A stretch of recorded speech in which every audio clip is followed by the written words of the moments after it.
Calling liam ka ngai lut kana miti ho zo se na bon chawin jingka pha jingka tu so hin ngai na miti ho zo se na bon chawin ka hin lim che uve mars ni simson mani sang ni le som ni langa jingkal tu so anangai khom taw hi te tun tu so ho ngai pan taw hi te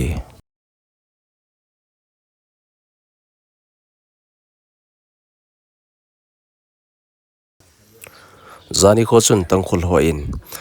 state for zo anaki mai to pi win chuki teng le state for zo am ho athalu zong ane chu pi ve hichi video photo sa ki mu hi a hi ale tangkhul nupi ho in state for zo am ho akina piu chuteng le athal ho zong anala pi ki gut kiu anala pi ki gun a hi hiti a hi chidang nam dang hin agam le anama dinga pan ala a hin a hi le alang khana ga se dinga chun kuki te in ei ho kuki nu mei ho in hiti hin bol khatale state force in ei ho chunga na sta action ala the a hin la state force in wang tangkhol nu pi ho chung in imacha action jang ala po in chuteng le imacha ding jang atipon a hi hichia kona imudo thei chu hi ale state force ho hin isa kho ki ba piu milong hi han lang naga hi han lang tangkhol hi jong le amo hi agin ma jeng o hi ti jong hi he do thei le mu do thei khanin awum kinin a hi ga sei dinga chun sangni le somni le thum gala hat laita chun saibo la hin state force in ei ho nu pi ho chung in tel ge sa hin ka buwin chule vaccine ta in ei ho nu te ho khanin amit chang ge anakap do pi win a hi hichi akona he thei ki nu chu hi ale state force zo hin ko ki te hi inoisi ma jeng wa hi ipiji a hi inoisi u ham chidang namdang chuteng le state force aban le esan ho in lungkhat ta khana pan ila lo je wa hi inoisi wa hi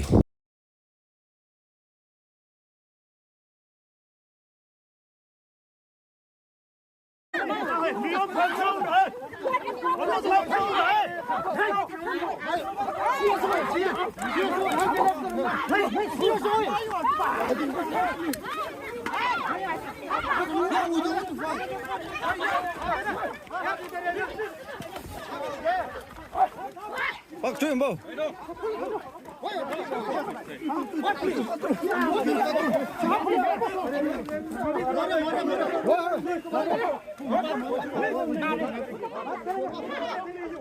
Bim mo kono ran, bim mo ile mo na do.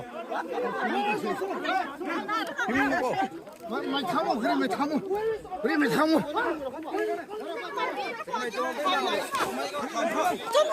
Ala le go.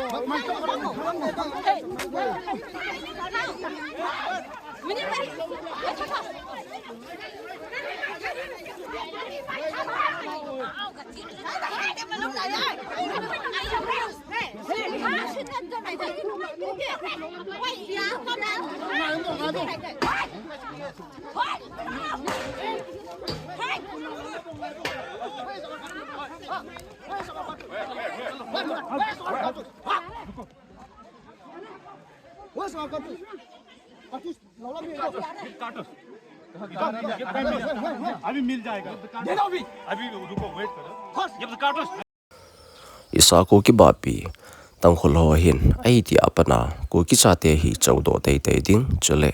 ko ki chate to hin gal dei te te ding ti hi amo lung tup khat hi amo in a hin pat nau cho hi ale German road to Tiger Road lampi a hin khaw chuteng le amo in central government memorandum ana pelu no ipia pelun ham ti su nami pi tian jong i het so ke do hi ko ki te hi zalai abolovin kai hogam sungin amo in zalai alhovin Christian ke he ativin amo in kai hogam sungin zalai alhove ti a JUF hi hanlang foothills naga coordinate FNCC ho in central government koma memorandum izanam kadi anapilut vin a hi JUF ho in kangchup lang kesong lunglanga ei ho lo izan ham khat jong lo bu izan ham khat jong in hal tha piu chuteng le zalai izan ham khat jong hi anawa thlo hi hichi video photo sa ki mu hi le sana kai thel area vela tangkhul ho in zalai abol je wa state force ho in hichi zalai chu agawat pi wale amho alam kai ho hi in chuteng le tangkhul ho hin nasata hin state force ho against in thu a savin a hi alang khana ga sei thei dinga chu central government koma KUKI narco terrorism TAH report I bol hi in tu a hi central government to talks nei thei namlam ka hi hanlang chutiang le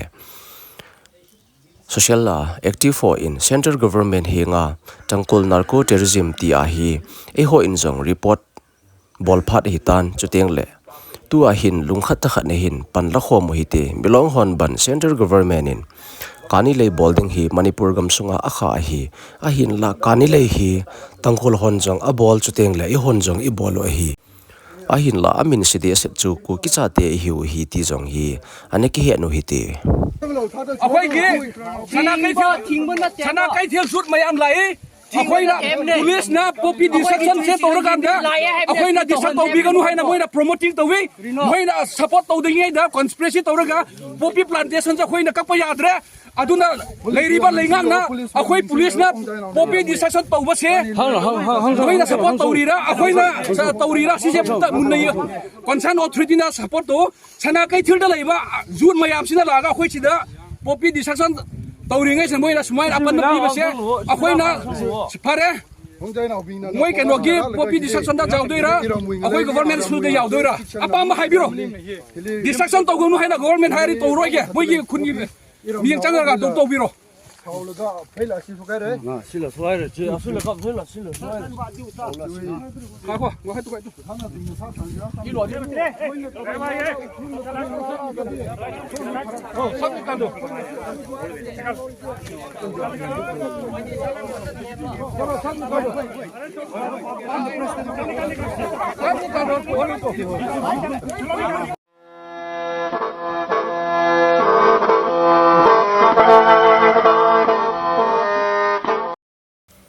Zani firing na chon JUF chuting le nation IM ho in jang phatesa hin kem ho chuting le bangar ki sa win chule ei ho ko ki sa te hi na sata in do na ane yuve ti jong hi chi video hi chi phatesa panin jong akimodo the jin a hi social media hi chi hi amo holanga ko na thil hung ki post hung viral khat a hi in a hi thei dinga le X account ki hon nammiti ho in hi chi video hi lau hi tin chuting la central government ko ma hin tek an bolu hi te ti chu kana mi pi te hi nga nge dale tiam na ka hin nei ki hi WhatsApp group dunga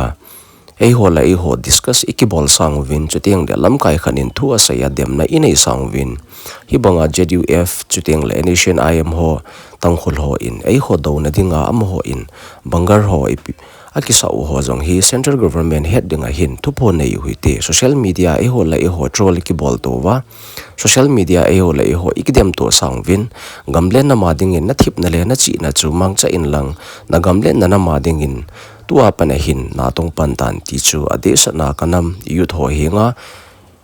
nampi media mangnewin nge na le tim na ka hin nei ki da hi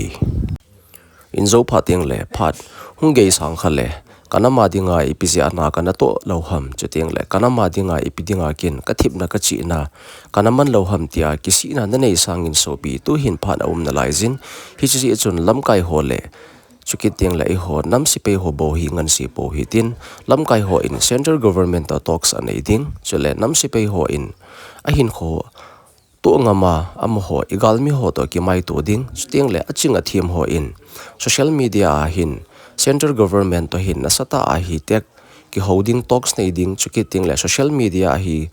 galbol thei thein gamle na ma dinga tu apa na hin pan lapan taw hi te ti chu kana mi pi te he nga ngai lu na zala tiam dale taw na hung ki nei ki hi achi sa sang ni le son mi le thuma mei thei gal sunga pan la lo si se in tu TANGKHUL ho in I bol naw le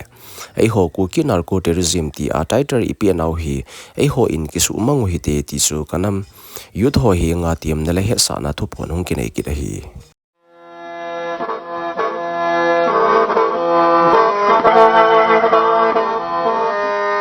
cái trái tay dính câu thứ số hình ngày năm mươi tỷ họ giàu xe nó bón chào được nhiều khó